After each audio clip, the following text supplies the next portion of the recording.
Helping students here with tracing assignment statements worksheet number 2. In exercise 1, you see a bunch of constants, in which case I used uppercase letters, and variables, such as subtotal, total cost. And here we have an assignment statement, subtotal equals num drinks times price per drink, etc. Always be sure to follow the order of operations, and always be sure to plug in the right values. So for example, num drinks, you see up above, is equal to 3. So maybe you would write a 3 there on your worksheet, because I do expect you to show scratch work on this worksheet. Price per drink, you can see up above, is equal to the value 2, and so on. After plugging in these values for the variables and constants, then it's a matter of following the order of operations.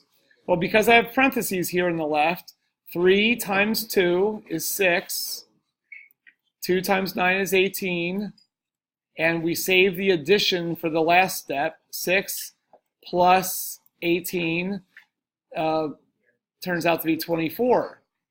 So you have a 24 on the right-hand side of the equal symbol there that all of this simplifies to. That 24 plugs into, from right to left I like to say, it plugs into the variable subtotal.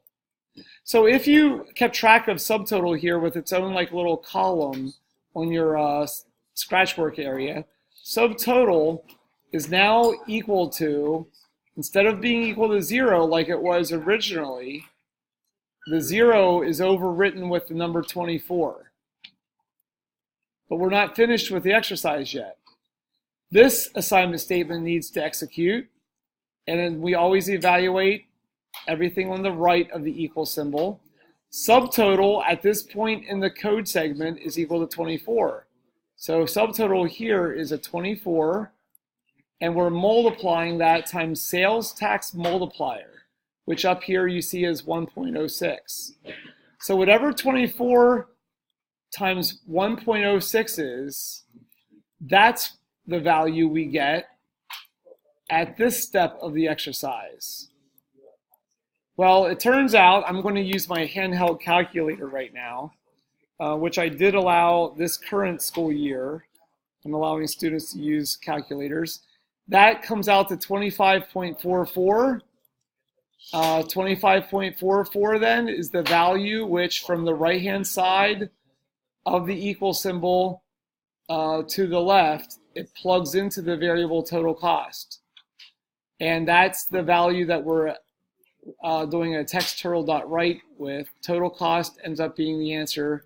In other words, 25.44 is the answer. It would be really, really super good style if you kept track of total cost here with a little column in your scratch work area. And if total cost was accurately kept track of, traced, it started with 0, so a 0 would be there, but then it was written over top of with the value 25.44. So you would show 25.44 there as the final value of total cost, and that's why 25.44 shows up here as the answer. I would take off points if you added a $sign, because nowhere in this right statement is there a $sign being added to the total cost. So please do not add extra unnecessary or inaccurate output. Exercise number 2, I'll just give you a heads up on. This one's tricky.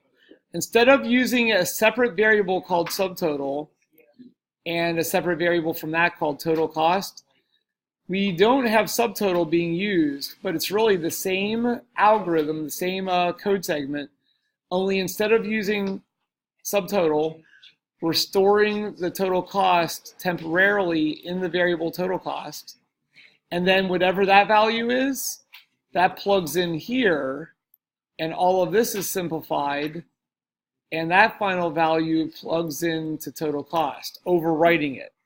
The answer comes out to be the same answer, 25.44, but we're saving the need to have an extra variable.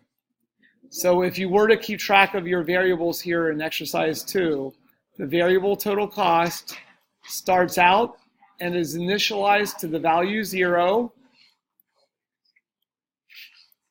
but then that's overwritten with the number 24 because that's what this statement yields from right to left. Then that 24 plugs in here on the right-hand side of the bold statement. And when you multiply 24 then times sales tax multiplier, that's when you get the 25.44 that overwrites the old 24 from right to left into the same variable, so the final answer is the same answer that we had up above. This is perfectly normal in computer science, to use a variable on the right-hand side of an equal symbol, but then to have that same variable on the left. It happens quite often. Okay, number 3, you can do that one on your own. Just plug these values in for the variables and constants that are being used in that assignment statement. Be sure to do the multiplication here before you do the addition. Follow the order of operations. Please excuse my dear Aunt Sally PEMDAS. That's built into Python. Number 4, be sure to do that one accurately. You do this multiplication before you do that plus. And then number 5, that's just messy. It has lots of variables being used. Just do accurate work there. And number 6, even though it's considered bad style to not use variables and constants, this arithmetic does evaluate and simplify to a final answer that you need to check with your scratch work or your handheld calculator. Good luck, and I look forward to grading this worksheet.